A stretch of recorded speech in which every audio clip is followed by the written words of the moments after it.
infinito em poder.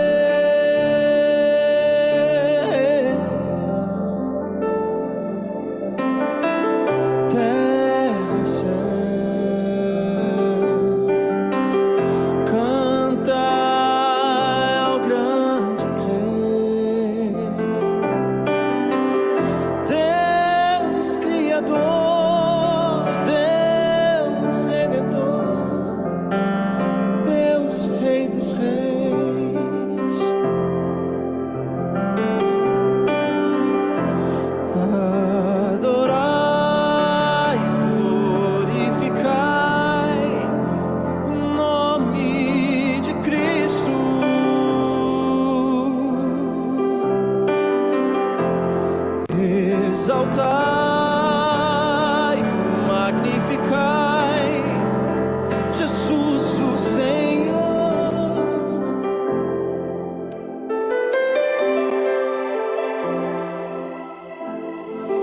Terra e céu, cantai ao grande Rei, Deus Criador, Deus Redentor, Deus Rei dos Reis,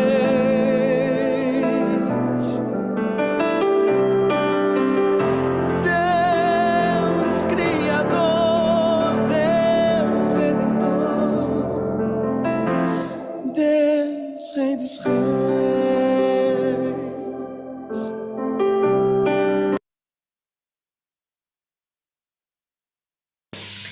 Deus Criador, Deus Redentor, Deus Rei dos Reis. Amém. Louvado seja Deus.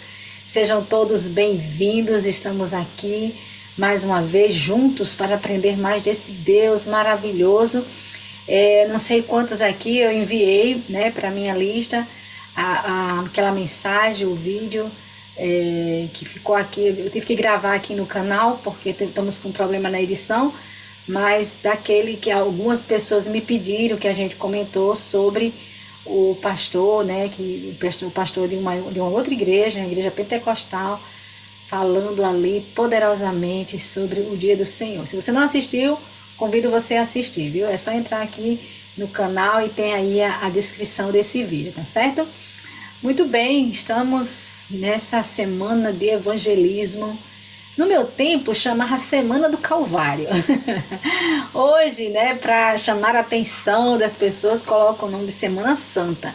Na verdade, é uma semana de evangelismo. Nós aproveitamos, já que as pessoas estão falando sobre a morte, né, a crucificação de Jesus. Então, por que não falarmos também? Ele morreu, mas ele venceu. E a última vitória é o tema dessa semana, que tá uma bênção. Eu tenho certeza que tá uma bênção na sua igreja. Eu tenho recebido fotos, vídeos. Olha, irmã, como tá a minha igreja, olha quantas visitas, olha que tá uma bênção. Louvado seja Deus. E já já nós vamos interceder por essa semana de evangelismo e vamos ter aqui também uma mensagem poderosa pelo nosso querido, né, pastor Lucas, que tem estado aqui sempre trazendo essa mensagem poderosíssima, né, através do canal Adventista Brasil. E vamos então agradecer a Deus por esse momento, por estarmos aqui. Vamos orar? Senhor Deus e Pai, queremos te agradecer porque estamos num novo dia e a tua misericórdia se renovou em nossas vidas. Muito obrigado, Pai, porque nós sabemos que até aqui o Senhor tem nos ajudado e o Senhor com certeza nos fortalecerá até aquele grande dia. E nós te louvamos por isso, Senhor. Muito obrigada por tudo. Vem nos perdoar, em nome de Jesus. Amém. Amém, meus queridos. E como sempre, a gente tem aqui, antes da mensagem do tema principal, a última vitória, temos aqui o momento da lição da Escola Sabatina, o momento do Reavivados, e ela já está aqui para trazer essa mensagem.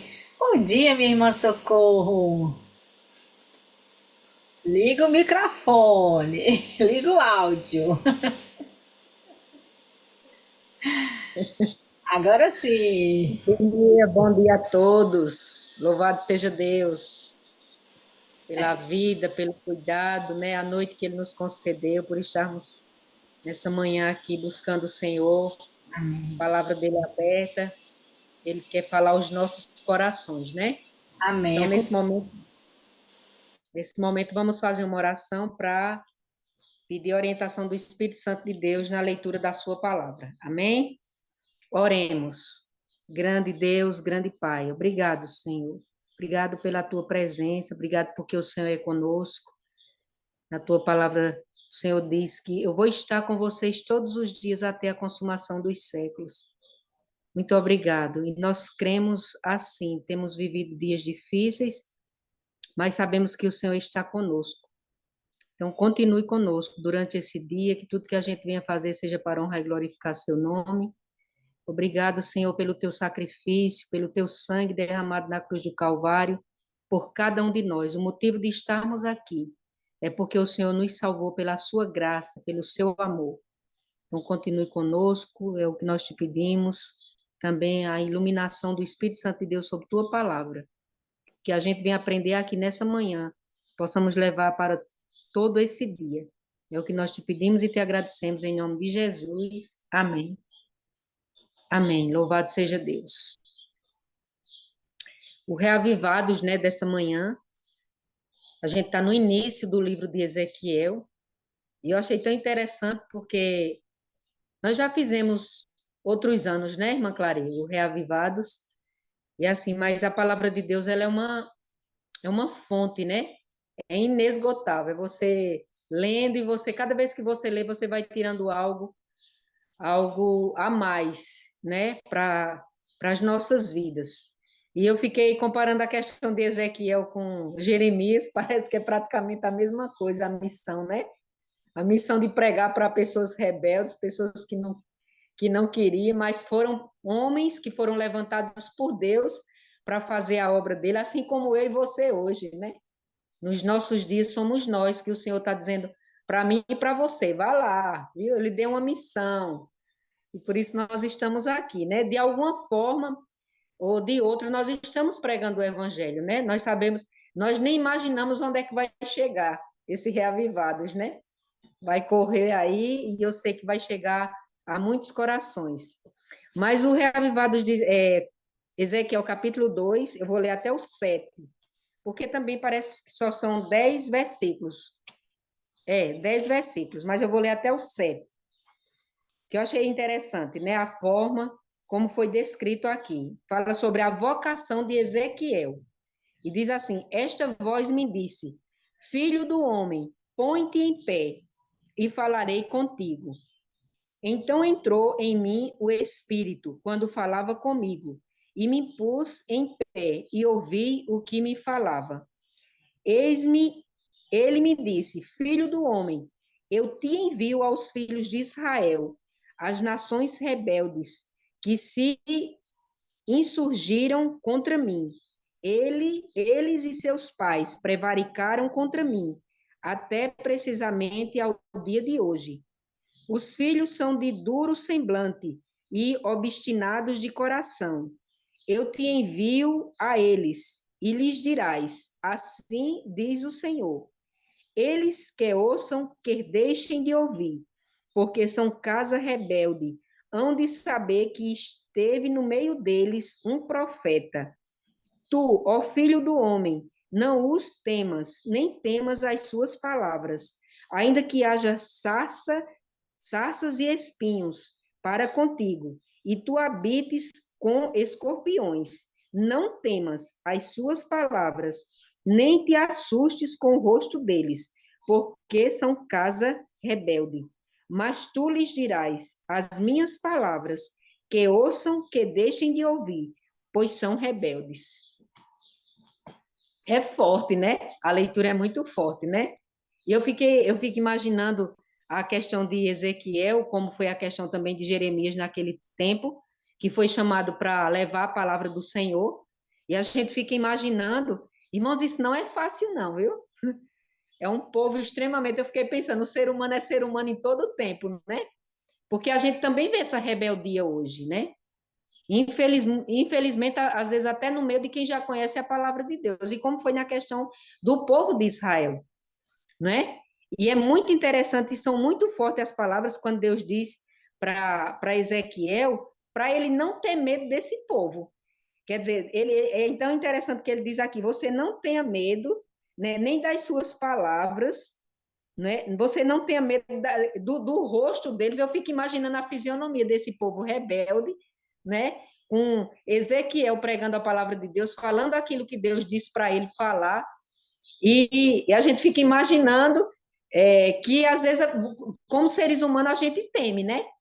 Quando fala de pregar o evangelho, você veja que a igreja às vezes tem 80, 90 membros, 100 membros ou 200 membros. Quando você convida os membros da igreja para fazer um evangelismo, para fazer um impacto de esperança, um quebrando um silêncio, que muitas vezes você não vai estar nem assim diretamente, como se você estivesse só com uma pessoa.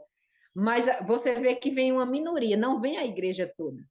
É porque muitas vezes a gente teme, entendeu? A gente teme sair pregando o evangelho. Então não foi fácil para Ezequiel, não, entendeu? Se levantar em meio a um povo como a descrição aqui de pessoas extremamente rebeldes, né? Pessoas que não queriam obedecer, não queriam ouvir a palavra de Deus, mas é tão interessante que Deus disse para ele: você não tema, né? Você não tema, você vai levar a minha palavra. Você vai dizer para essas pessoas, né, o que eu estou dizendo para você fazer, né? Então é muito interessante, nós sabemos, irmãos, nós temos uma missão. E essa missão, ela não é uma missão fácil. Ela é uma missão difícil, né? Mas nós sabemos que essa responsabilidade é nossa. E nós precisamos nos levantar para fazer o que Ezequiel fez diante do mundo. Nós sabemos que Jesus, ele está às portas. E nós estamos fazendo isso. Nós estamos pregando o evangelho, levando o evangelho às pessoas, né? Ou nós estamos temendo, né? Porque as pessoas vão. Como a gente sai de casa quando sai para dar um estudo bíblico ou fazer uma pesquisa bíblica, aí a gente pensa assim: como será que as pessoas vão me receber, né? Será que elas vão bater com a porta na minha cara? Será que elas vão dizer para mim que não quer? Mas aqui está dizendo, irmãos, que é para a gente fazer, eles querendo ouvir ou não, é para nós nos levantarmos e fazer isso. Que isso aqui também me lembra muito a questão de Jonas, quando Deus chamou Jonas para ir pregar lá em Nínive. O que foi que Jonas fez? Jonas fugiu, foi totalmente em outra direção contrária ao que Deus tinha mandado ele fazer. Porque Jonas teve medo, entendeu? Eu acho que na mente de Jonas ele pensou assim: eu vou lá para aquela cidade, uma cidade de um povo extremamente mau, entendeu? E eu vou sair daqui para ir pregar o evangelho a essas pessoas, um povo rebelde, um povo que não quer ouvir. Mas Deus disse aqui para Ezequiel: mas tu lhes dirás as minhas palavras, que ouçam ou que deixem de ouvir, pois eles são rebeldes. Mas mesmo assim, a gente vê, irmãos, também nisso aqui, o amor que Deus tem pelo ser humano. Porque um povo rebelde, um povo desobediente, um povo que não queria ouvir a palavra de Deus. Mas Deus ainda vai atrás, Deus usa pessoas, como ele usou esses profetas do passado, ele usa a gente hoje, para ir atrás dessas pessoas que são rebeldes, que vivem em desobediência, que vivem na prostituição, que vivem no mundão das drogas, entendeu? Que vivem uma vida totalmente desobediente à palavra de Deus. Mas Deus ama, irmãos. Isso é amor. Eu vi no livro de, quando a gente terminou agora o livro de Jeremias, eu vi em todo o livro a misericórdia de Deus, o amor de Deus, e Deus correndo através de Jeremias, atrás dessas pessoas. E do mesmo jeito Deus faz hoje, usando a mim e a você para ir atrás dessas pessoas, entendeu? Que estão aí perdidas. Inclusive, ele diz: eu vim para que tenham vida, tenham em abundância, eu vim para aquele que está perdido. Eu vou atrás, entendeu? E nós aqui nesse mundo, nós somos os pés e as mãos de Jesus, né? Usando as palavras da palavra de Deus, essa palavra para levar essas pessoas que estão nessa situação. Então, nós nos perguntamos: o que eu estou fazendo? Né? Eu estou levando, na realidade, a palavra de Deus, eu estou pregando o evangelho. Muitas vezes a gente se acomoda só dentro da igreja. Eu tenho notado muito que vem essas programações para que a gente faça, e a gente fica fazendo só para os irmãos. Muitas vezes isso era para a gente fazer fora da igreja. Uma semana como essa, entendeu? Nós fazemos fora, trabalharmos com as pessoas que estão lá fora, sedentas de ouvir muitas vezes a palavra de Deus. E às vezes você olha e você já dá um decreto ali à pessoa, entendeu? Já diz, não, aquilo ali não tem mais jeito para ele, não. Tem jeito sim, porque é Jesus, é o Espírito Santo que vai fazer a obra. E você apenas vai levar a palavra, quem vai fazer as mudanças, as transformações e converter é o Espírito Santo de Deus. Então, que nessa manhã a gente venha aprender, não é? Com Ezequiel. Ezequiel, nessa leitura aqui, ele não temeu, ele se levantou e foi falar com aquelas pessoas, né? E nós precisamos fazer isso também. Então, que Deus ele continue abençoando cada um de nós, que ele nos dê esse espírito de coragem, não de covardia, né? Porque nós somos seus filhos e precisamos pregar o evangelho. Então, que ele nos dê esse espírito de coragem. Ele diz: não temas, eu sou com você.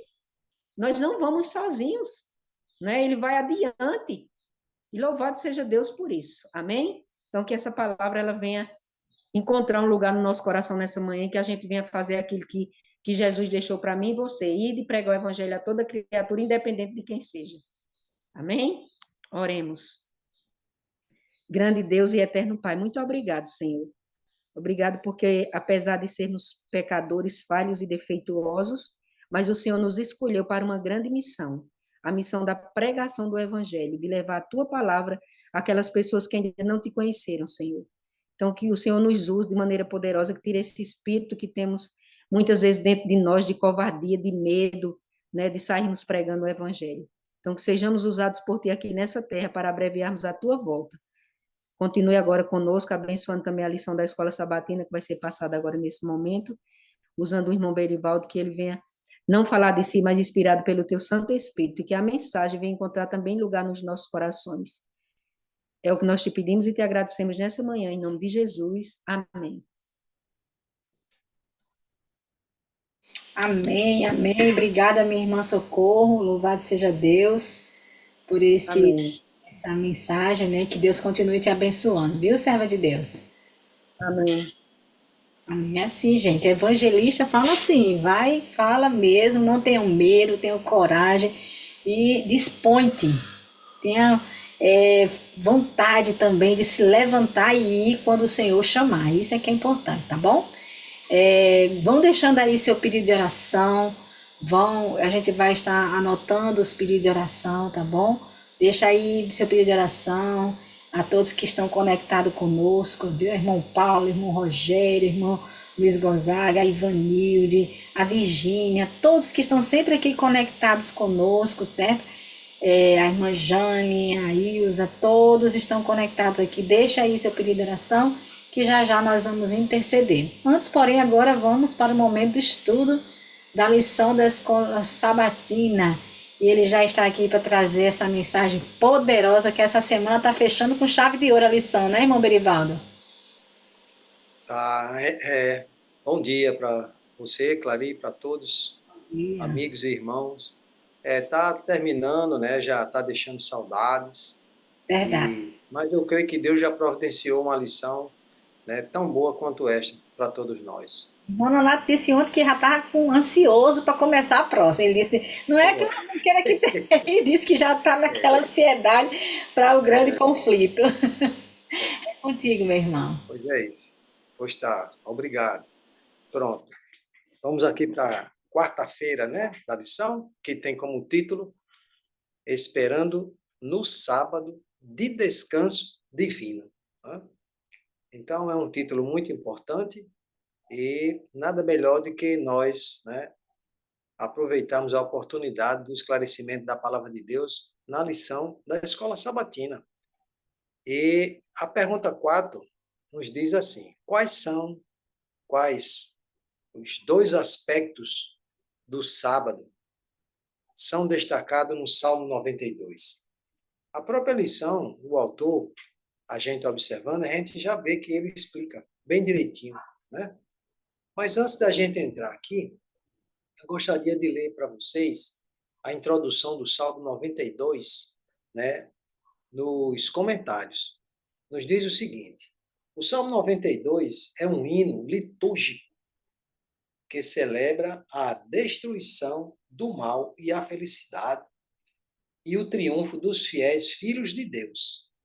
O salmo foi inspirado na comunhão do poeta com o Criador, num dia de sábado, e sua observação do poder de Deus na natureza. Isso está no Desejar de Todas as Nações, na página 281 e 282. A tradição diz que este salmo era cantado de manhã pelos levitas, na hora da libação, na oferta do primeiro cordeiro, conforme Números 28, do verso 3 a 9. Este é um dos salmos da liturgia sefardita, com relação ao sábado. É bom que voltemos os olhos das perplexas questões deste mundo para o mundo eterno, acima de toda dúvida e perplexidade. Então, o Salmo 92, como a gente viu aqui nos comentários, era usado pelos levitas, né, no santuário, tá certo? E o autor ele já começa logo no primeiro parágrafo em nos mostrar que o louvor a Deus pela obra de suas mãos, conforme o Salmo 92, no verso 4 e no verso 5, né? Ele já demonstra, né, as orientações, porque o autor diz quais dois aspectos do sábado são destacados no Salmo 92. Então, aqui no verso 4, a gente pode observar que no verso 4 está escrito: pois me alegraste, Senhor, com os teus feitos, exultai nas obras das tuas mãos. Quando a gente para observar, quando o salmista, no verso 4, diz, com os teus feitos, eu fui buscar na explicação. Que feitos? Né? Esta é uma referência à obra da criação, celebrada pela instituição do sábado, conforme Desejado de Todas as Nações, página 282. As obras de Deus em geral, ou há alguma demonstração particular do poder de Deus. Então, a gente já começa a ver, tá? A resposta. Já saiu uma resposta, criação, né? Que está dentro do verso, né, do Salmo 92, do verso 4. E aqui na lição, a gente voltando para a continuação, nos diz o seguinte: e a descrição dos justos semelhante ao Éden, que está no Salmo 92, do verso 12 a 14. Vejamos o que é que nos diz.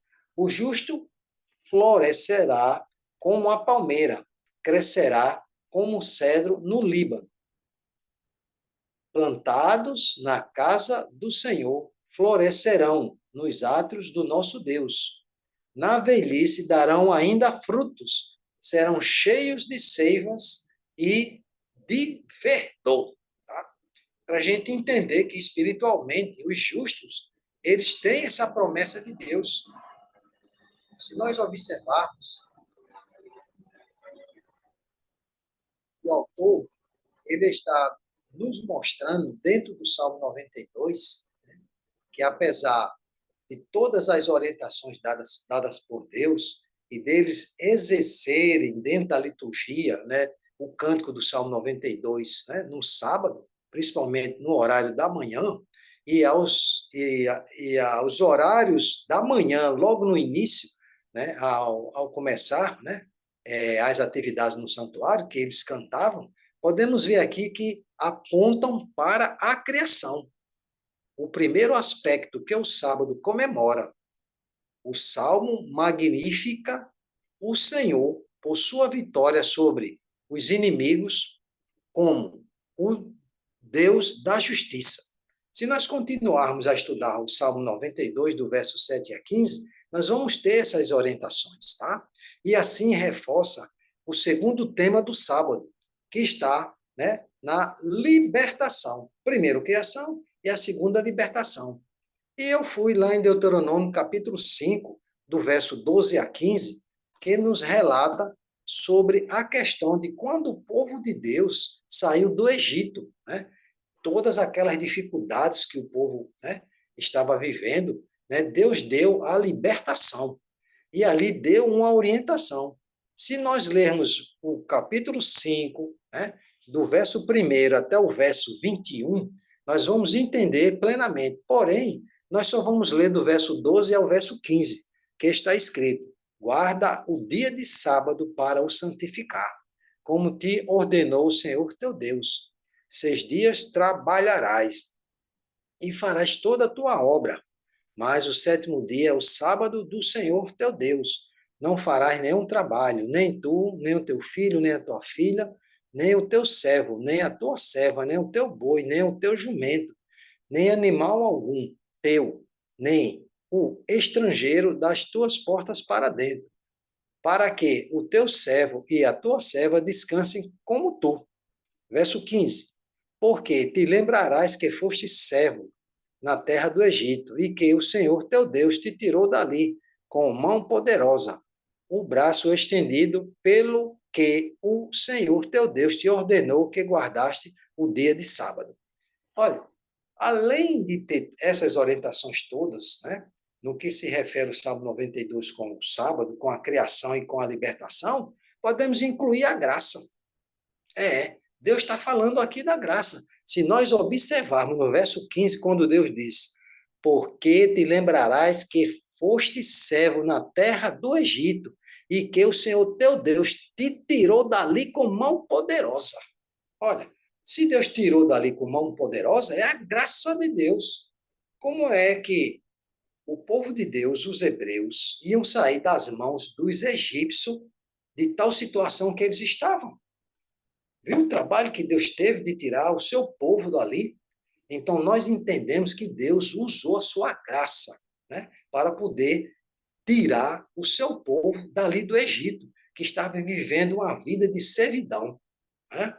Então, Deus vai conduzindo o estudo da lição de hoje, né, e vamos acompanhando aqui. O Salmo 92 exalta a Deus pela criação passada e sustentação do mundo, e aponta para a esperança na paz e na ordem divina e eternas. Tá? Tudo isso Deus está mostrando o futuro. Quando diz eterna, futuro. Tá? Então, se nós hoje nos acostumarmos e evidenciarmos e aceitarmos esses ensinos que Deus tem nos dado, tem tão explicado bem direito, né, para cada um de nós, inclusive na lição da Escola Sabatina, quando nós aceitamos e procuramos vivê-los, né, estamos nos preparando para uma vida eterna. Tá? Pois é, o povo pode desfrutar do descanso sabático, porque Deus é o Altíssimo, conforme Salmo 92, verso 1. Sua posição superior lhe dá uma vantagem incomparável sobre seus inimigos. No entanto, embora seja o Altíssimo, o Senhor estende a mão para resgatar os que o invocam.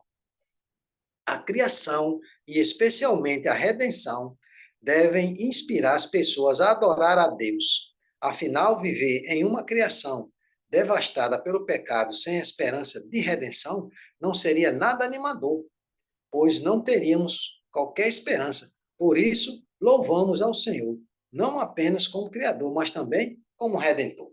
Olha, que maravilha, né? Nós temos explicações como esta, de sabermos, né, como Deus, né, tem procurado nos mostrar o seu evangelho, né? Este evangelho do reino eterno, um evangelho de salvação, de redenção, né? Que quer resgatar de qualquer forma o seu povo.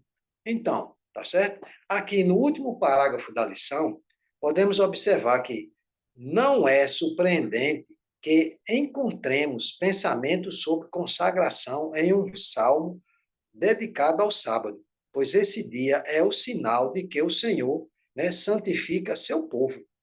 Mas a gente não fica sem as orientações da palavra de Deus. Vamos lá? O livro de Êxodo, capítulo 31, verso 13.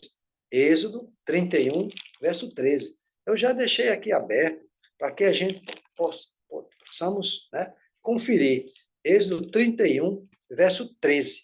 Está escrito: Tu, pois, falarás aos filhos de Israel, Deus dizendo para Moisés, pois tu falarás aos filhos de Israel e lhe dirás: certamente guardareis os meus sábados, pois é sinal entre mim e vós, nas vossas gerações, para que saibais que eu sou o Senhor, que vos santifica.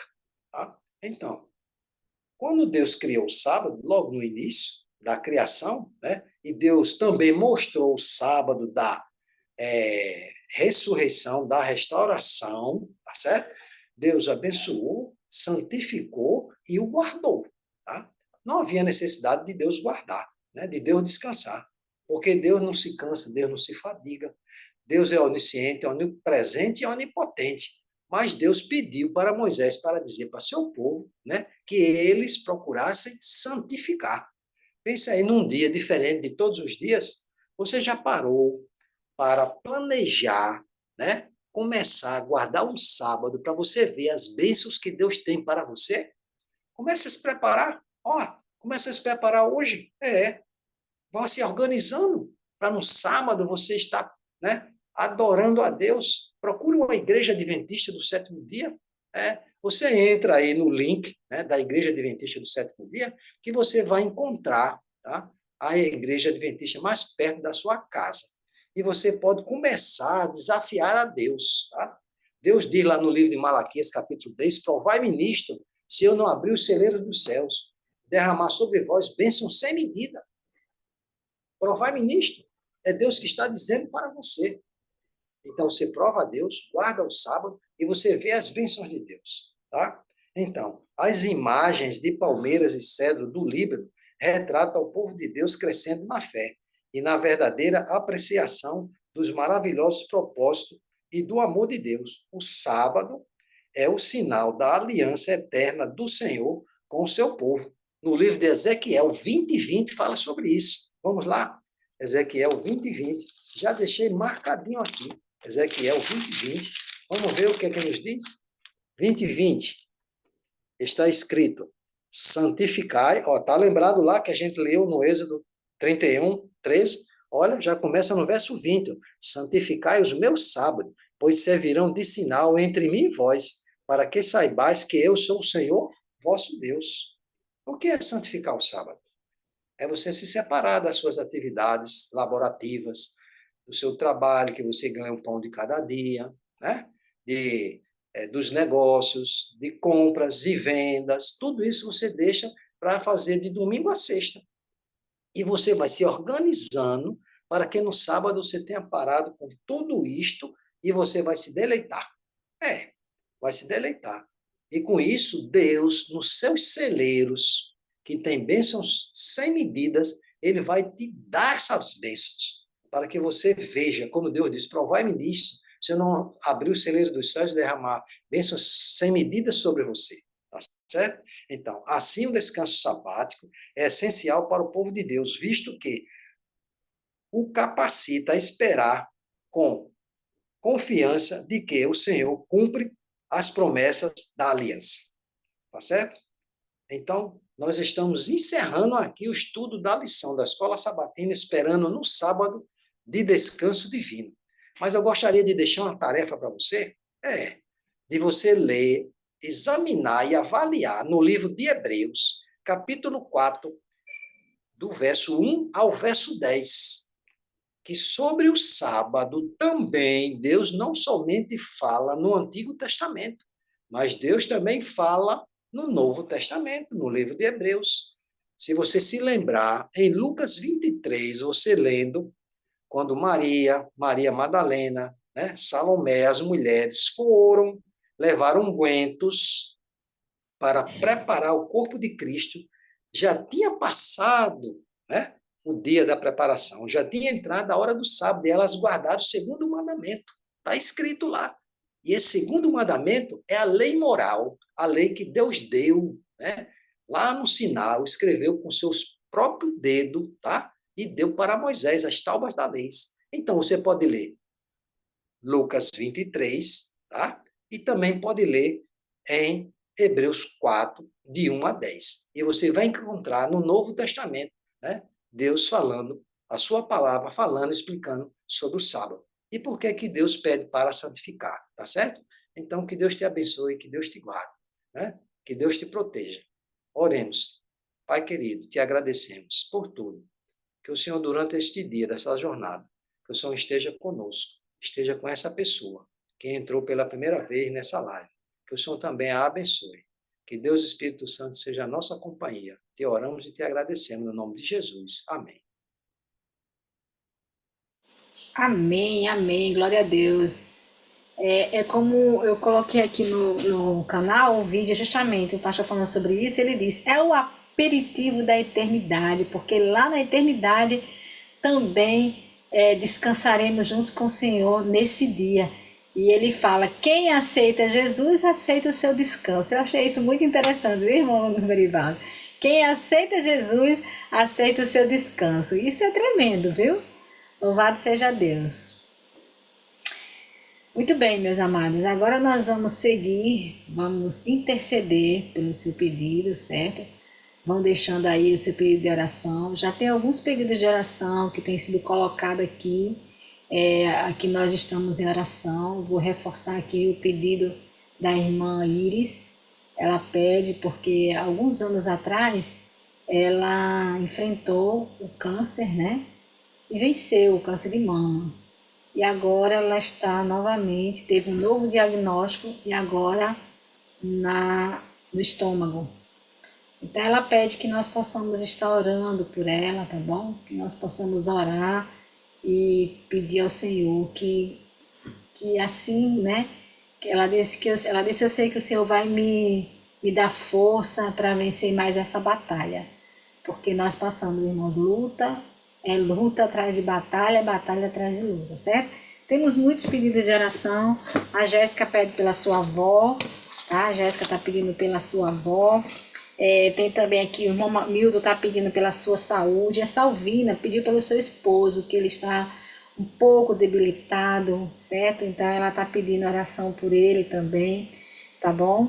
E o nosso motivo principal hoje de oração vai ser pela semana de evangelismo que está acontecendo em todas as igrejas adventistas do sétimo dia, tá bom?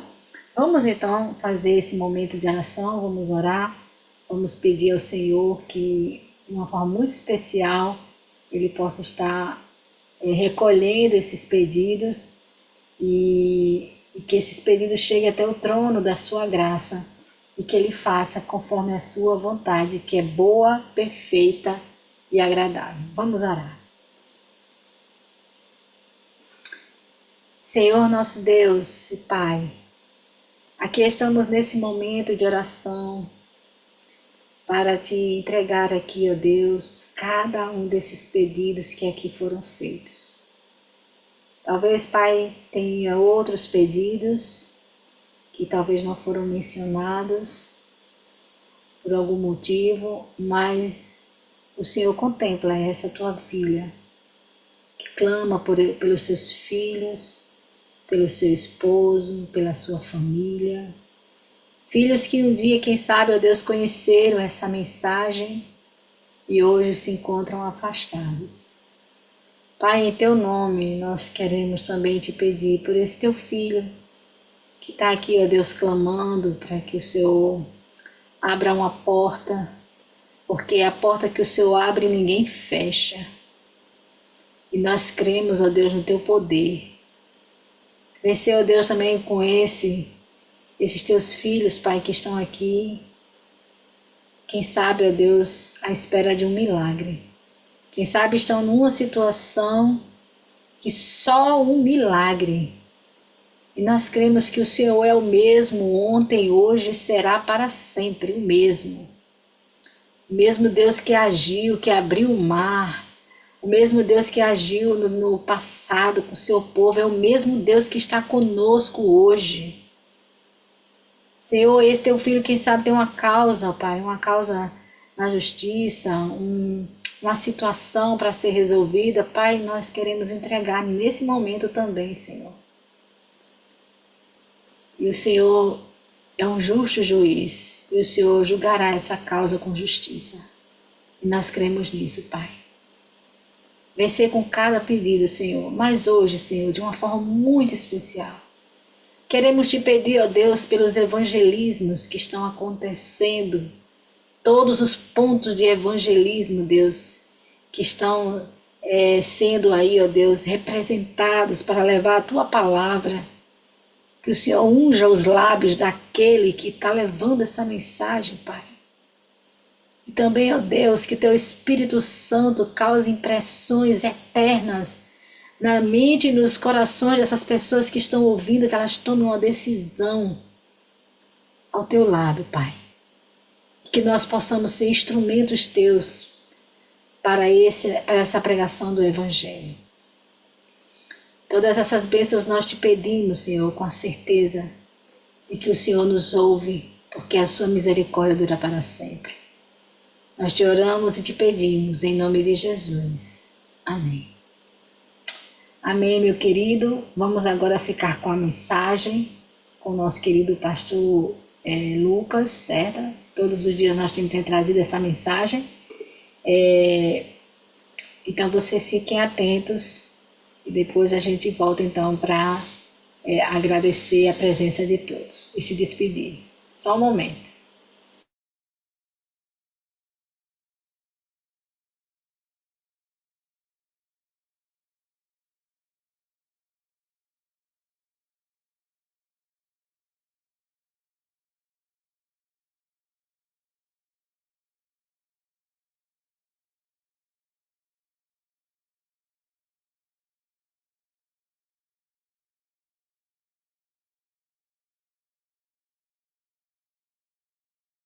Está em sua presença, que o nosso louvor, que nossa gratidão, que a expressão que sai dos nossos lábios reflita a nossa confiança, a nossa dependência, a nossa entrega, a nossa segurança que temos no nome que está acima de todos os nomes, que é o nome de Jesus Cristo. Nessa noite eu peço, Senhor, mais uma vez que teu Santo Espírito não somente ocupe esse lugar, mas também ocupe nossas vidas. Que o Senhor trabalhe de forma poderosa, que o nosso coração seja teu e que nós sintamos e também, por tua graça, vivamos tudo o que o Senhor tem para nós. Nós te pedimos em nome de Jesus. Amém. Apocalipse capítulo número 5. Apocalipse 5. Talvez esse capítulo 5 seja um dos capítulos mais importantes da Bíblia. É isso mesmo, um dos capítulos mais importantes da Bíblia. E claro que nós precisamos entender esse capítulo. Que o Espírito Santo possa nos guiar nessa noite, para que a gente entenda o que está escrito, qual o significado, qual a aplicabilidade desse texto para nós hoje. Eu diria que o capítulo 5 de Apocalipse é o capítulo chave do plano da redenção, e você vai saber por quê daqui a pouco. É um capítulo extremamente importante. Aliás, quando você lê o livro do Apocalipse, o capítulo 4 e 5 estão caminhando juntos. Mas antes de entrar no texto propriamente dito, vamos aqui um pouco de história. No dia 6 de junho de 1844, aconteceu o famoso, o conhecido dia D. Esse dia foi quando várias tropas dos aliados, os canadenses, franceses e também americanos e ingleses, se reuniram para invadir a França, que na época estava sendo dominado pelos nazistas, e eles, claro, tiveram uma mobilização de milhões e milhões e milhões e milhões de soldados. Quando você olha um pouco para essa mobilização, que foi feita de barco, que foi feita também de navios, também de paraquedistas, é algo que impressiona pelo volume. No quadro vocês podem perceber que você tinha Estados Unidos, Reino Unido, Canadá, que estavam nessa mobilização enorme no litoral francês, procurando entrar com toda a força para jogar para dentro da França ainda mais os ingleses, e dessa forma conseguir empurrá-los, conseguir intimidá-los e também, obviamente, conseguir resgatar ou ganhar a guerra, pelo menos parcialmente, ali em território francês. E foi exatamente isso que aconteceu. Na Normandia, alguns dizem que o dia D foi algo espetacular, essencial, que, sem dúvida alguma, definiu o rumo da Segunda Guerra Mundial. Além disso, você encontra algo que aconteceu em Paris, que foi a rebelião, que foi a revolta, a mobilização dos exércitos franceses, que também, motivado por esse movimento, conseguiu então expulsar os nazistas, e isso foi, sem dúvida nenhuma, passos decisivos para levar à derrota dos nazistas, dos alemães. Mas quando nós olhamos para a Bíblia, me acompanhe por gentileza agora, quando é que o mal foi completamente derrotado, pelo menos dentro de um aspecto, não, a palavra completa é muito forte, mas quando foi que o mal recebeu sua sentença final? Aí você precisa, sem dúvida nenhuma, ir para Apocalipse no capítulo número 5. Porque eu queria que vocês entendessem esse capítulo, que é fantástico, maravilhoso. E você que está em casa, por favor, abra sua Bíblia, busque ali uma caneta, busque um marca-texto. Nós vamos passear por alguns capítulos, alguns textos, para que você tenha o raciocínio completo, ideal do que está aqui hoje. Então, primeiro, eu queria, antes de entrar em Apocalipse 5, que você colocasse os olhos no capítulo número 4, na última parte, e preste bastante atenção nos detalhes, nas minúcias que são significativas, para que nós entendamos o que esse texto do capítulo 5 quer dizer. Como termina o capítulo número 4, versículo 11, diz assim: tu és o que mesmo? Preste atenção nas palavras. Tu és o que? Espera aí, atenção, pare um pouco, olhe para cá, para que a gente compreenda na linha de raciocínio. O capítulo número 4 termina fazendo uma declaração, não é uma pergunta, é uma afirmação. E essa afirmação é o seguinte: tu és digno. Tu és digno. Quem é digno? Deus Pai, que está sentado no trono. No capítulo 4 do Apocalipse, não está falando diretamente de Jesus, está falando do Pai. Está falando do Deus que está sentado no seu trono, e aqui nós vamos encontrar algumas coisas. Tu és digno, Senhor, e Deus nosso, de receber a glória, a honra e o poder, porque todas as coisas tu criaste. Preste atenção nos detalhes. Tu criaste, sim, por causa da tua vontade, vieram a existir e foram criadas. O capítulo 4 de Apocalipse diz que Deus é digno, e Ele é digno de receber honra, glória, poder, reconhecimento, por um fato, por uma atitude, por uma ação de Deus. Qual é a ação, qual é a atitude, qual é o fato? Que Deus é criador, é o que diz isso. Agora, quando você vai para o capítulo número 5, é por isso que muitos teólogos afirmam, você precisa ler em sequência, 4 e 5. Quando você vai para o capítulo número 5, você vai ver a palavra digno aparecendo 3 vezes, aproximadamente. Então, preste atenção, no capítulo 4, aparece a palavra digno, apontando para Deus que está sentado no trono. E no capítulo número 5, se faz uma pergunta. A pergunta é a seguinte, versículo 2. Vi também um anjo forte, aliás, o versículo 1 para ficar melhor. Vi na mão direita daquele que estava sentado no trono, um livro escrito por dentro e por fora, de todo selado, com 7 selos. Detalhe, no grego original não está dizendo na mão direita. Não está dizendo isso. No grego original está sendo dito, Ranko Stefanovic, ele passou 3 anos estudando o capítulo 5 de Apocalipse. 3 anos, essa única porção que a gente vai ver agora. 3 anos. É a tese doutoral dele, da Andrews. 3 anos.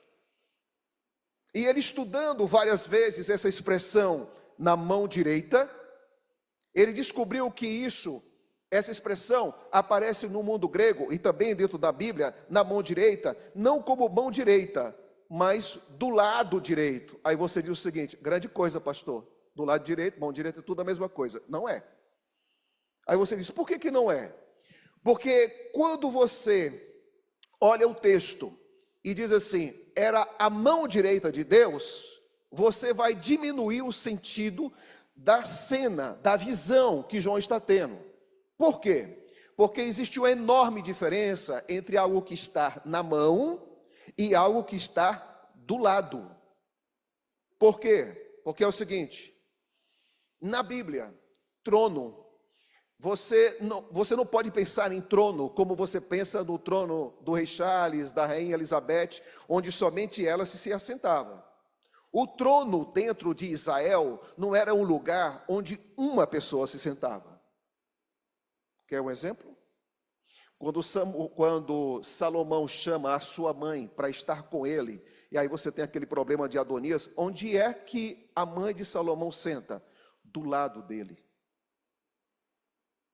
Quando você vai para o Salmo 2, diz lá, o pai diz para o filho que está sendo entronizado, senta-se aonde? Na minha direita. Apocalipse capítulo número 3, quando nós vemos lá, ao vencedor irá sentar-se aonde? Comigo aonde? No meu trono. Então isso quer dizer que a cena de Apocalipse capítulo número 5 é Deus sentado e do lado tem um espaço, e nesse espaço está o rolo, e nesse espaço onde está o rolo, alguém deve ocupar. E diz o seguinte, versículo 2: vi também um anjo forte que proclamava em grande voz. Quem é o quê? Espera aí. Apocalipse 4 pergunta, quem é digno de receber o louvor? O Pai recebe esse louvor. Agora em Apocalipse 5 diz, quem é digno? Ou seja, quem é divino? Quem é Deus para receber esse louvor? E aí você percebe, quem é digno de abrir o livro e de lhe desatar os selos?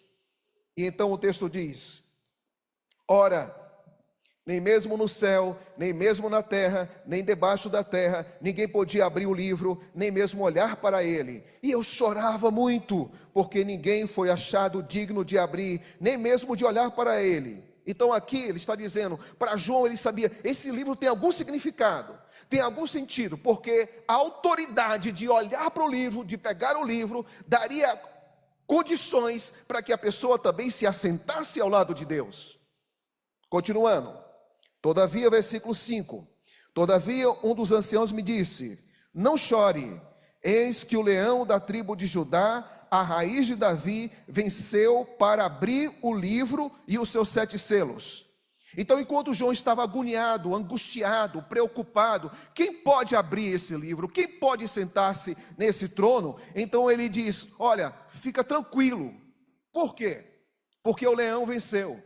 Só que você vai encontrar aqui 2 animais. E olha o que diz. Todavia o leão venceu. Então ele olha e vê um leão.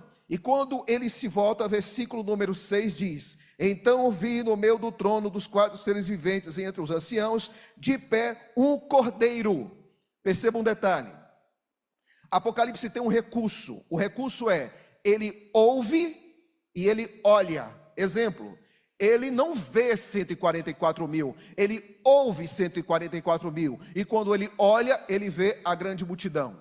Ele ouve como se fosse uma multidão que estivesse falando, no capítulo número 1, quando ele se olha, ele vê Jesus Cristo. Aqui ele ouve que é o leão, quando ele olha, ele vê então o cordeiro.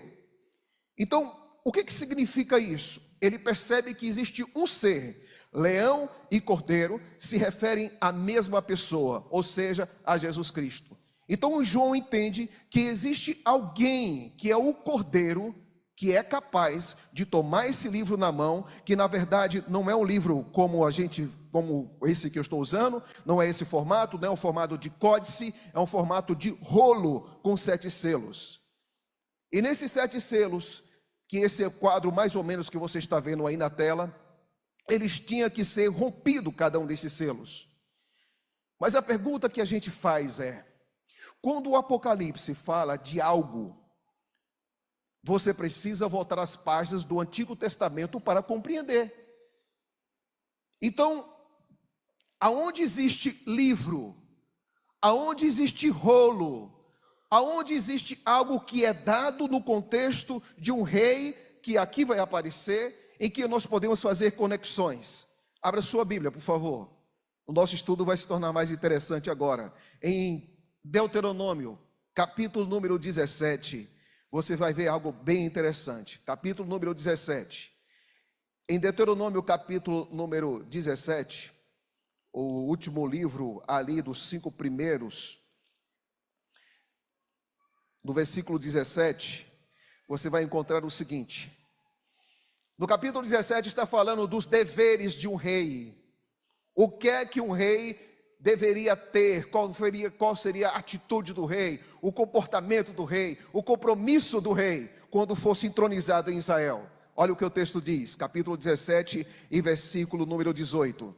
Também quando se assentar no trono do seu reino, escreverá para si um translado desta lei no livro, do que estar diante dos levitas e sacerdotes. Opa, primeira coisa, quando o rei fosse introduzido, entronizado, ele deveria ter o quê? O quê? Qual deveria ser o compromisso dele? Com o quê?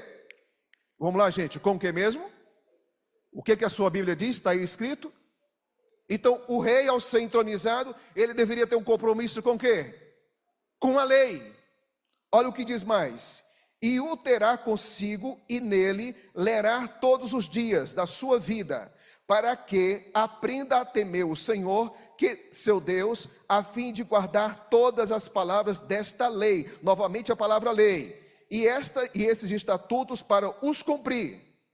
Então, ele deveria ter um compromisso com o quê? Com a lei de Deus. Agora, a lei de Deus também recebe uma outra palavra dentro do contexto bíblico. Abra 1 Samuel capítulo 10, versículo 25.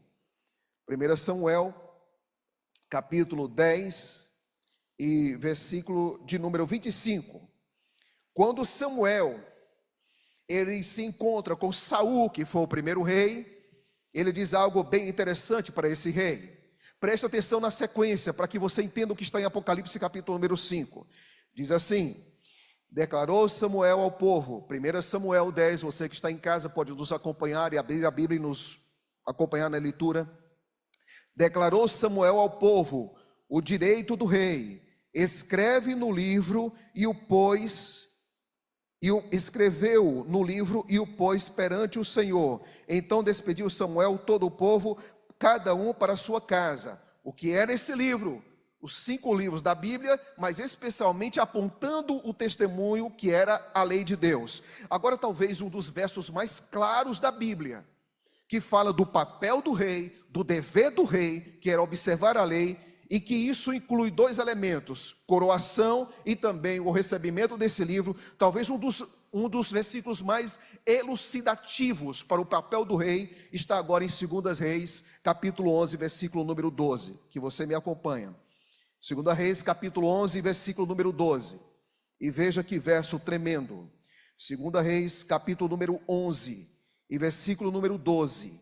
O contexto aqui é Joás ungido rei de Judá. E olhe o que vai acontecer.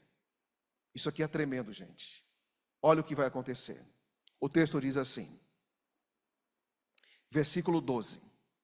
Então, Joiada fez sair o filho do rei, e pôs-lhe a coroa, e lhe deu o livro do testemunho.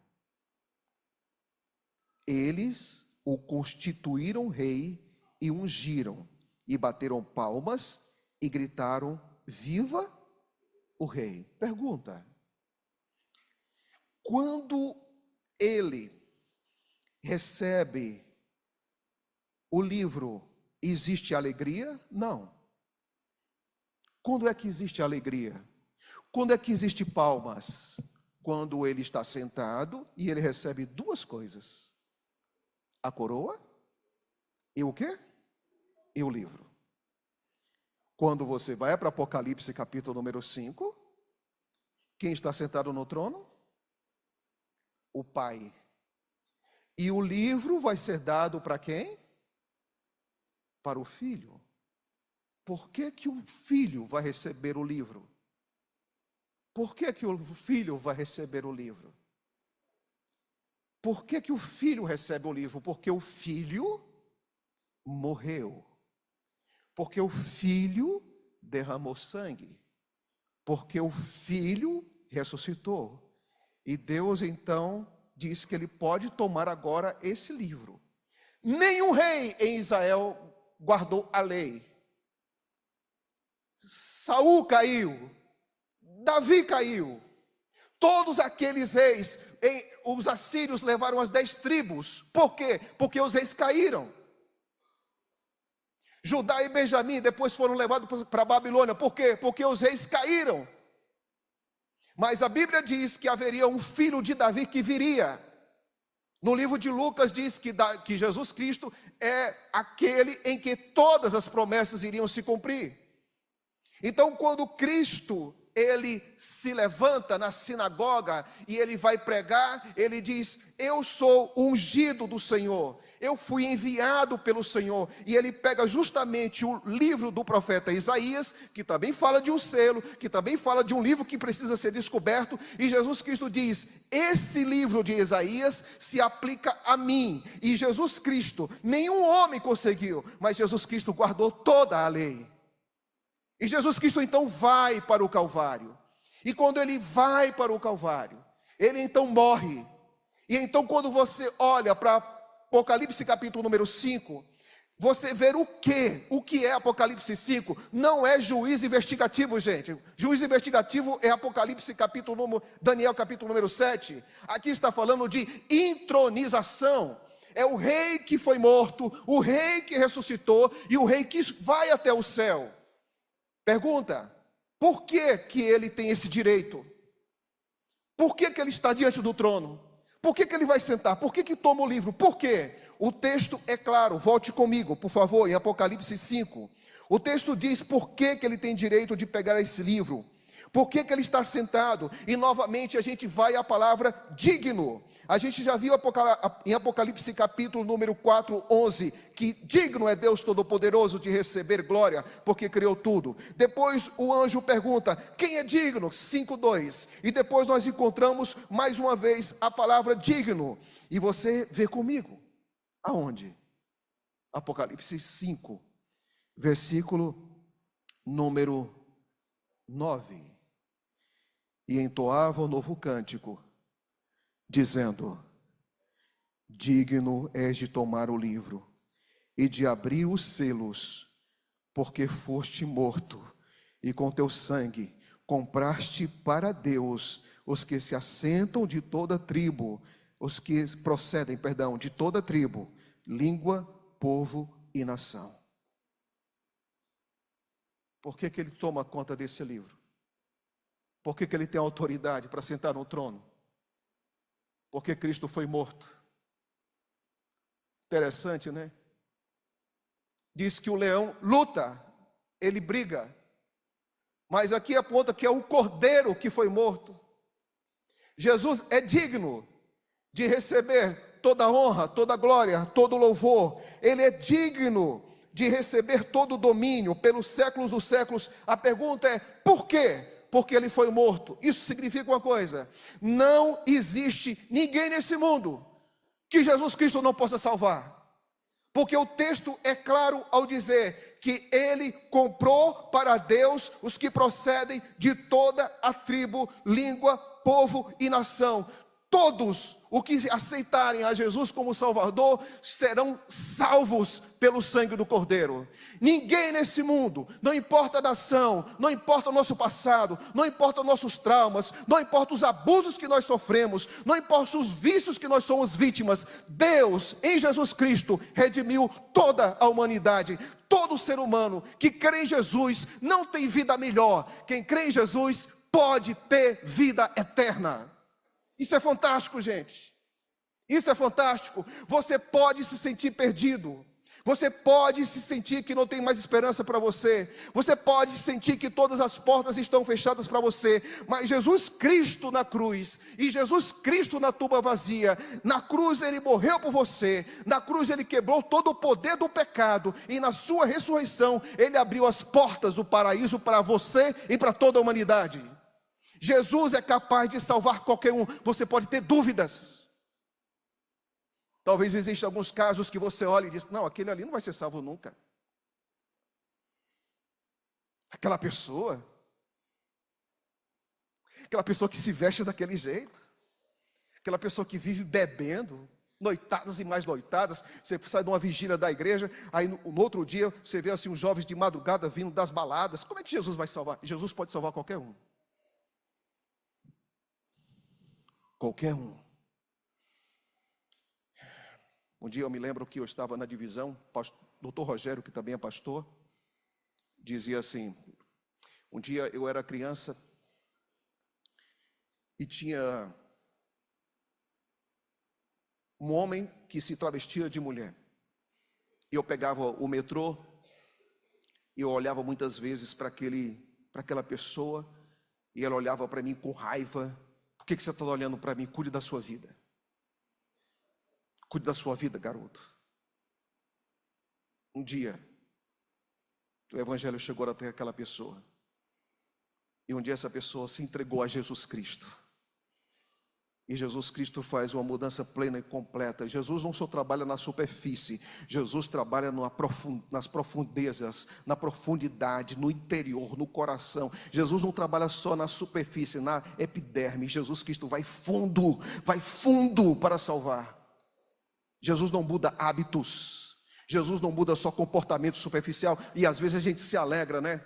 Quando a gente vê uma pessoa se vestindo bem, quando a gente vê as pessoas, olha, deixei a droga. Isso não é sinônimo de conversão. Conversão é muito mais do que isso. Conversão não é mudança de hábitos. Conversão não é mudança só de roupa. Conversão não é só estar na igreja.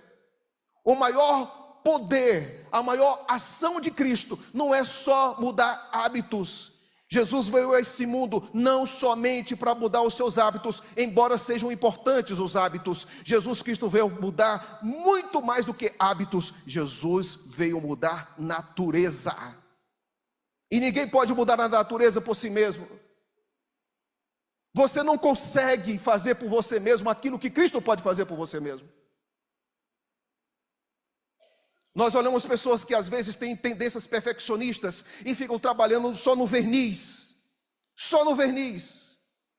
A gente fica muitas vezes preocupado, o que é que esse comportamento faz, qual o efeito disso, a roupa para isso, o meu estilo de vida. Jesus, ele vai muito mais além. Jesus alcança os recônditos mais íntimos do ser humano e faz por ele o que ele não consegue fazer.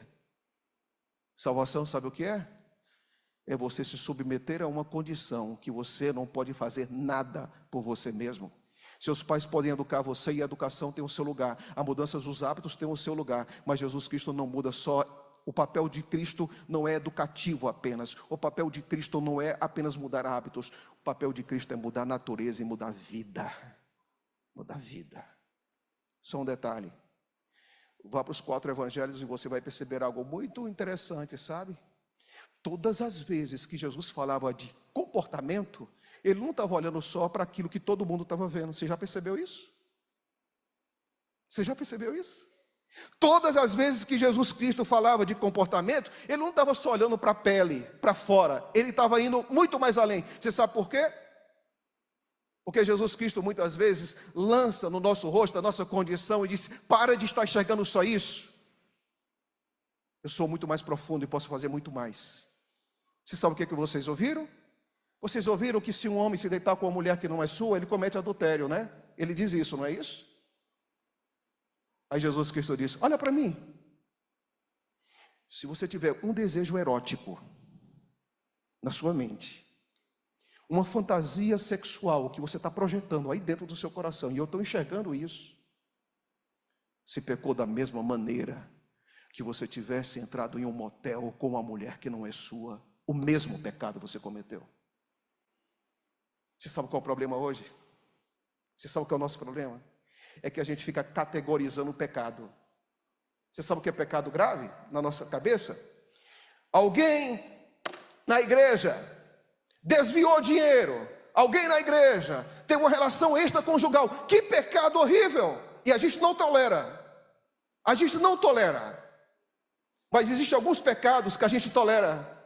Você sabe quais são eles? Tem pessoas que muitas vezes lideram a igreja, sentam nos bancos da igreja, não adulteram, não roubam, mas são orgulhosos até a alma e continuam liderando. Orgulhosos, temperamentais, explosivos. E sabe o que a gente faz com essas pessoas? A gente diz, não, mas o jeito dele é assim.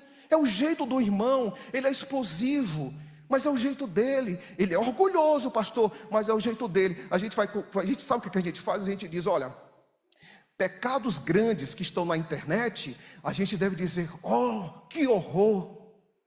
Que horror! E a gente às vezes tolera aqueles pecados que a gente acha que não é tão grave. Só que existe uma coisa: pecados mais graves são aqueles que menos dão esperança. E sabe qual é o pecado que menos traz esperança? Chama-se orgulho, autossuficiência. Pessoas que não se quebram, que não se confessam os seus pecados, que não reconhecem sua condição, que não chora diante do altar, que não diz: essa é a minha realidade. Pior pecado, gente, não é aquele que a gente comete apenas, é aquele que a gente não reconhece que é pecado. Só que Jesus é tão bom, né? Porque onde amodora o pecado, superamodora a graça. Só que Ele veio salvar a todos. Reconheça seu pecado e entregue o seu pecado a Jesus Cristo. Porque a cruz nivelou todo mundo. Ninguém é melhor, nem aqueles que têm os pecados revelados nas internets da vida, e nem aqueles que escondem os seus pecados. Nós não somos melhor do que ninguém. Todos nós precisamos de um. De um o quê, pastor?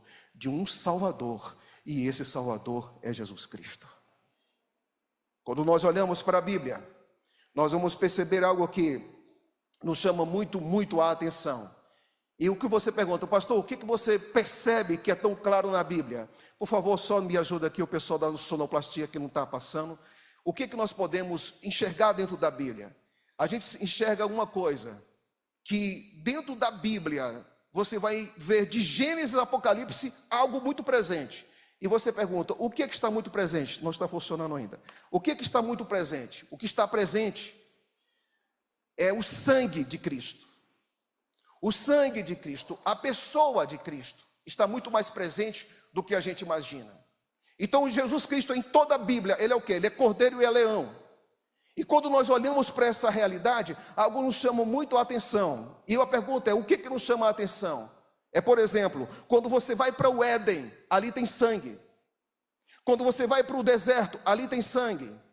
Quando você vai para o santuário, ali tem sangue. Ainda não está funcionando aqui, por favor, me ajudem. Olha, dá uma olhadinha nisso.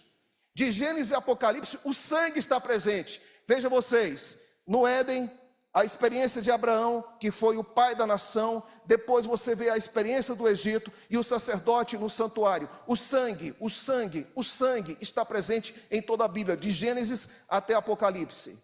E tudo isso aponta para uma realidade. Que realidade é essa? Veja o que o texto diz. O texto diz assim: de fato, segundo a lei, quase todas as coisas são purificadas com sangue, e sem derramamento de sangue não há perdão. Então isso quer dizer que a nossa única chance, a nossa única alternativa, o retorno para o Éden e a esperança de viver eternamente, você só pode ter garantia de salvação pelo sangue de Jesus Cristo. Então são os méritos dele, são as ações dele, é a vida dele, a ressurreição dele, as obras de Jesus Cristo. E me encanta saber de uma coisa, que quando nós olhamos para esse Jesus Cristo que derramou o seu sangue, é que não existe esperança de salvação fora de Jesus Cristo. Nós não somos salvos porque somos bonzinhos, nós não somos salvos porque obedecemos. Tudo o que nós fazemos para Deus é resultado daquilo que Deus faz em nós. Você já parou para pensar nisso? Apocalipse nos diz algo muito interessante. Eu vou mostrar aqui para vocês agora, dentro do livro do Apocalipse, pelo menos 5 citações da cruz de Cristo, que está no centro desse livro, que está no centro da Bíblia, e você vai perceber como o sangue está presente. Por favor, vamos colocar então. Dá uma olhadinha. Enquanto se coloca, ok. Veja comigo. Apocalipse capítulo 1, versículo 5. Aquele que nos ama, e com quê? Espera aí, gente, com força. E o quê? Se você se sente sujo, se você se sente digno, se você tem quebrado alguma promessa do Senhor, Jesus com seu sangue, o sangue de Cristo, é o único que não mancha, é o único que limpa. Então isso quer dizer que eu posso ser um homem melhor, pastor, um jovem melhor, um pai de família melhor, um homem mais honesto e uma pessoa pura? Posso. Como? Pelo sangue. Veja o que diz mais: com o teu sangue compraste para Deus os homens de toda tribo, língua, povo e nação. Não se venda para ninguém, porque você foi comprado pelo sangue de Jesus Cristo. Repito, não se venda para ninguém. Sabe por quê? Porque você tem valor, e o seu valor está no sangue de Jesus Cristo. Você crê nisso? Você aceita isso? Gente, em uma geração que tem tanto problema com autoestima, se a gente soubesse que nós somos tão amados, a gente ia se valorizar muito mais do que a gente imagina, mas muito mais. Você é amado, você é querido, você é abraçado, você é aceito pelo sangue de Jesus Cristo, que comprou você e te deu certeza de vida eterna. Quando nós olhamos para o livro do Apocalipse, nós vamos ver outras manifestações também desse sangue. Você sabe por quê? Porque além disso, além de nos comprar, além de nos amar, além de nos salvar, nós vamos encontrar que o sangue de Jesus Cristo é que nos dá garantia de vida eterna. Algo que me chama muito a atenção, olha o que diz o texto: lavaram as suas vestes no sangue do Cordeiro. Capítulo 12, versículo 1. Eles venceram pelo sangue do Cordeiro. Todas as lutas da sua vida podem ser vencidas pelo sangue do Cordeiro. Então isso significa que a nossa vida precisa apontar para isso aqui, amigos. Olha, para a cruz. A cruz de Cristo tem poder, viu? Para transformar qualquer pessoa. Eu era garoto. Na frente da minha casa morava um senhor. Ao lado da casa dele foi aberta uma igreja pentecostal. Eu era criança ainda. E eu vi esse senhor saindo de casa com a Bíblia na mão, e ele bebia muito. E foi para essa igreja. Eu fiquei feliz por vê-lo indo para uma igreja. E ele estava indo para a igreja, várias vezes indo para a igreja. E foi tremendo aquilo. Só que ele era alcoólatra. E aquele homem que ia para a igreja, que levava a esposa e os filhos, depois ele bebia muito, bebia muito. E eu ficava encantado com uma coisa. Aquela igrejinha pentecostal em frente à minha casa, os irmãos olhavam para aquele senhor, mas iam abraçá-lo, sabe? Eu era garoto, às vezes eu acompanhava alguns, aquele garoto curioso, né? Eu entrava na casa e via aquele homem com os olhos vermelhos, embriagado, às vezes cambaleando dentro de casa, sem noção de tempo e de espaço, mas os irmãos dentro, segurando ele, os irmãos da igreja, os irmãos do lado dele. Aí passava 3 meses, ele voltava, e ele caía, e ele se levantava, ele caía e se levantava. Que situação triste. E o tempo passando.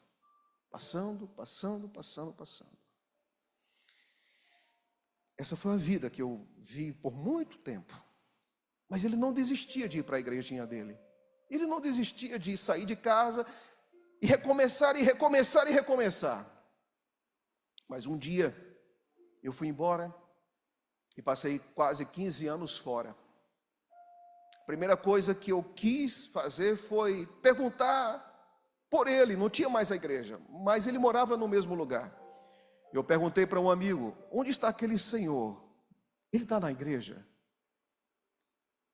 Ele disse: Lucas, ele não mora mais aqui.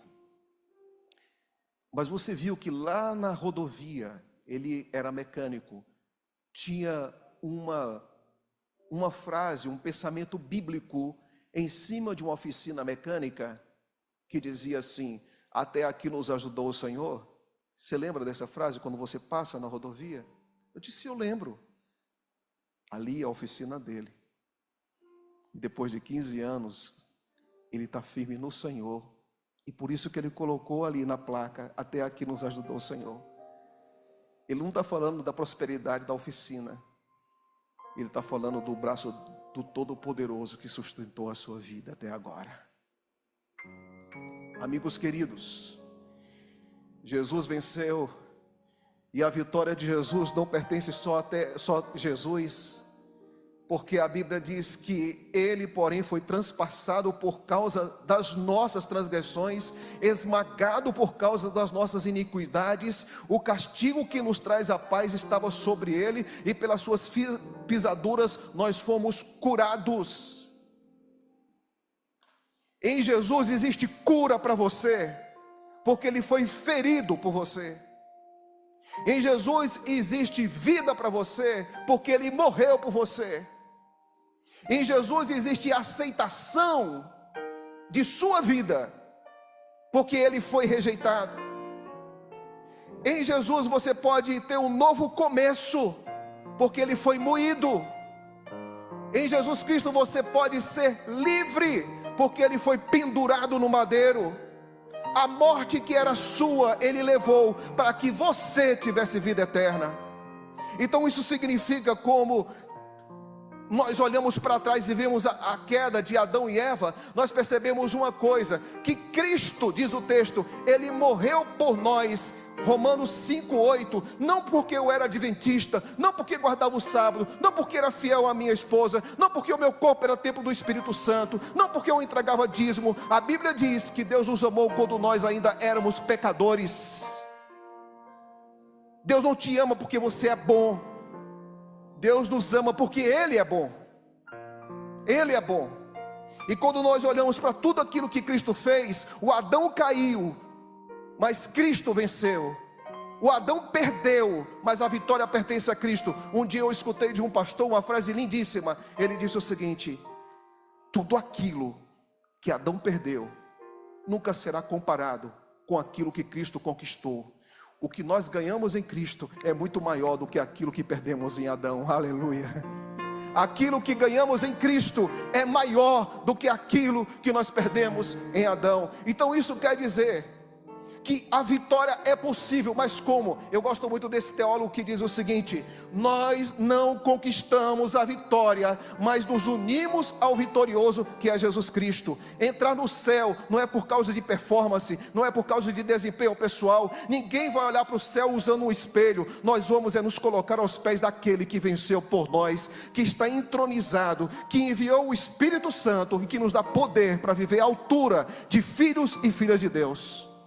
Quando Cristo entrou no céu, você sabe o que ele fez? Na entronização de Jesus Cristo, abra sua Bíblia, por favor, em Atos capítulo 2. Pastor, o que aconteceu quando Jesus Cristo foi entronizado? Atos 2, olha o que diz, capítulo 2, versículo número 33. Você que está em casa, por favor, nos acompanhe. Olha o que o texto diz, que Cristo foi o quê? Capítulo 2, versículo 33, nos acompanhe. Ele foi o quê? Espera aí, qual é a primeira palavra que aparece na sua Bíblia? Cristo foi o quê? Então quando Cristo foi exaltado, diz, pois aonde? À direita de Deus. Então Cristo foi exaltado porque sentou-se no trono e pegou o livro que abriu os 7 selos. E olha o que diz mais, ele foi exaltado à destra de Deus, tendo recebido do Pai a promessa do Espírito. Ele derramou isto que vocês estão vendo e ouvindo, porque Davi não subiu aos céus, mas ele mesmo declara, disse o Senhor ao meu Senhor, assenta-te à minha direita. Jesus morreu na cruz, foi ressuscitado e sentou-se à direita de Deus, e agora ele é rei, ele é governante, ele é advogado, ele é sumo sacerdote, ele trabalha em sua direção. E olha o que o texto diz, até que eu ponha os inimigos por debaixo dos teus pés. Esteja absolutamente certo, pois toda a casa de Israel, de que este Jesus que vós crucificastes, Deus fez Senhor e Cristo. Aleluia. Tem pessoas que têm dúvida ainda se a entronização de Cristo, se essa entronização de Jesus Cristo, ela foi uma entronização absoluta ou não. E olha o que diz, o texto é muito claro. O texto diz assim, no livro Atos dos Apóstolos, Ellen G. White diz na página 20, escute isso, ao transpor os portais celestiais, foi Jesus entronizado em meio à adoração dos anjos, Apocalipse 5. Tão logo foi essa cerimônia concluída, o Espírito desceu em ricas torrentes sobre os discípulos e Cristo foi, de fato, glorificado com aquela glória que tinha com o Pai desde toda a eternidade. E continua, o derramamento pentecostal foi uma comunicação do céu de que a confirmação do Redentor havia sido aceita.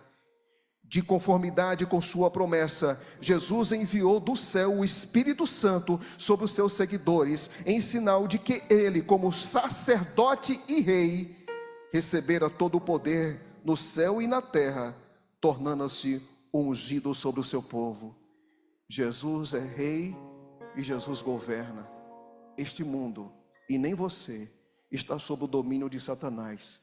Você e este mundo pode estar completamente no domínio do Senhor Jesus Cristo, no domínio dele.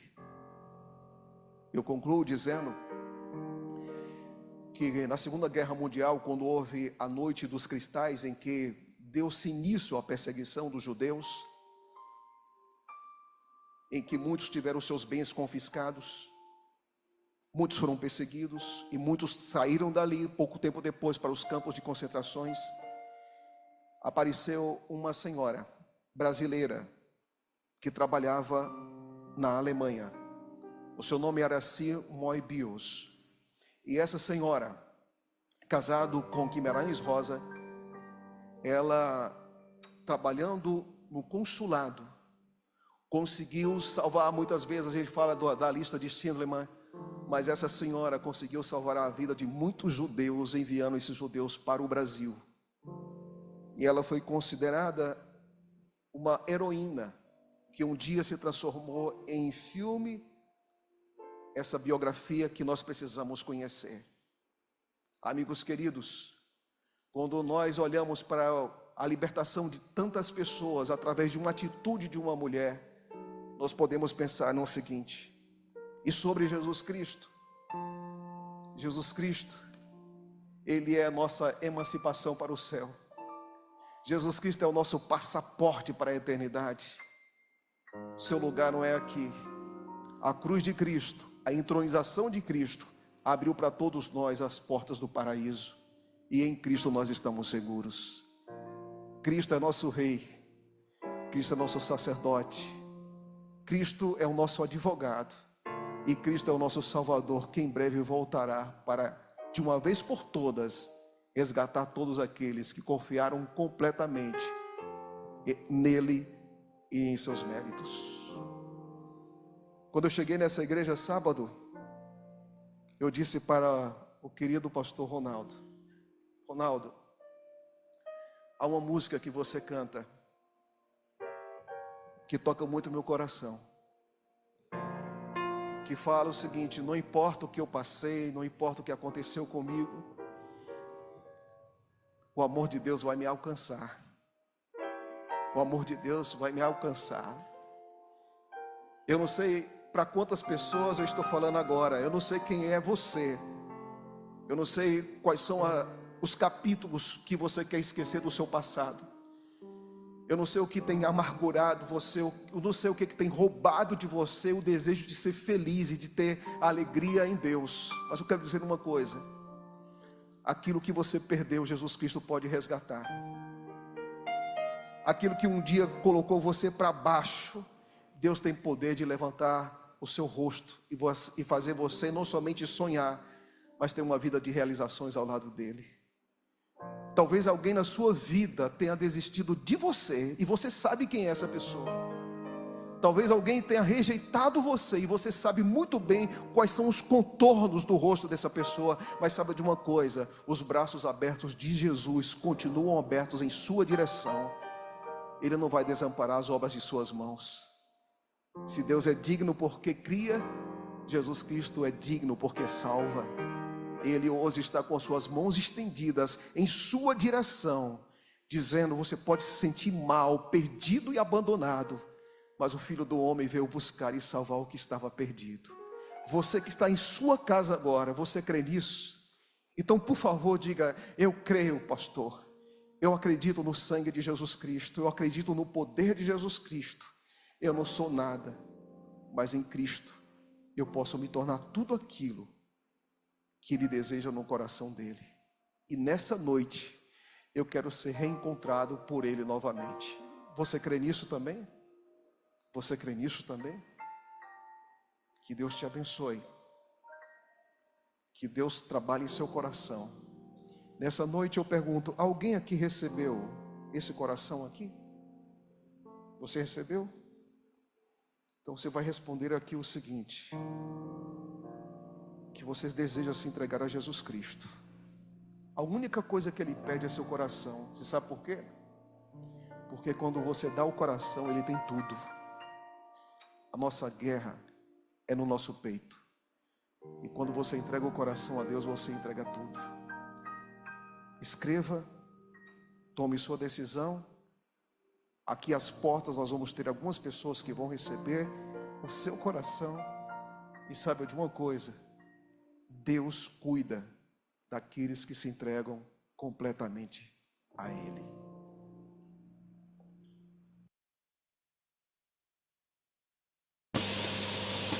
Amém. Louvado seja Deus por essa mensagem. Infelizmente, por motivo de direitos autorais, a gente não vai poder passar o hino, né, que o pastor vai cantar, pastor Ronaldo. Mas o importante é que a mensagem foi passada e que nós possamos aceitar o apelo que o Espírito Santo está fazendo no meu e no seu coração. Que Deus abençoe grandemente a sua vida. Que essa mensagem possa ter encontrado lugar no seu coração. E nos veremos na próxima oportunidade. Que Deus abençoe a todos. Até amanhã. Tchau, tchau. Muito obrigada. Não saia sem deixar o seu joinha, deixe o seu comentário, compartilha com outras pessoas para que outras vidas sejam abençoadas. Deus abençoe a todos. Tchau, tchau.